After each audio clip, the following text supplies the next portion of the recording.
MG9 news. Somnath ఫ్లెక్సీలను గుర్తు తెలియని దుండగులు ధ్వంసం. ఎమ్మిగనూరు నియోజకవర్గంలోని ఫ్లెక్సీల రగడ.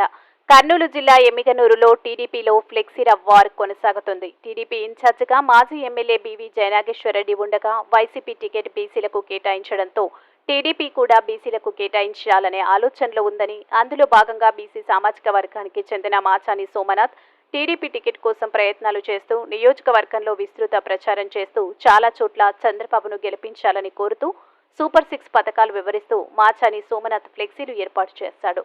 బైలుపల, గంజహల్లి, గొనెగండ్ల మండలం నియోజకవర్గంలో మాచాని సోమనాథ్ కట్టిన ఫ్లెక్సీలను రాత్రికి రాత్రే గుర్తు తెలియని దుండగులు ఫ్లెక్సీలను ధ్వంసం చేయడంపై సర్వత్రా నెలకొంది. ఇందుకు కారకులెవరు?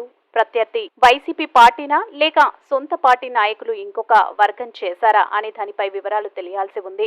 టీడీపీలో 2 వర్గాలు ప్రచారం చేస్తుంది చూసి ఇద్దరి మధ్య కలహాలు సృష్టించాలనే ఉద్దేశంతో వైసీపీ చేస్తున్న కుట్రపూరితంగా బురద జల్లి వర్గ విభేదాలు తారస్థాయికి చేరే విధంగా ఆద్యం పోస్తున్నారని అనుమానాలు కూడా వ్యక్తం చేస్తున్న పలువురు అభిప్రాయపడుతున్నారు. సోమనాథ్ ఫ్లెక్సీలు ధ్వంసం చేయడం కలకలం రేపుతున్నాయి. దీనికి బాధ్యులు సొంత పార్టీ నేతలా, ప్రత్యర్థి వైసీపీ పార్టీ నేతలా తెలియాల్సి ఉంది. MG9 న్యూస్తో విలేకరి గౌస్.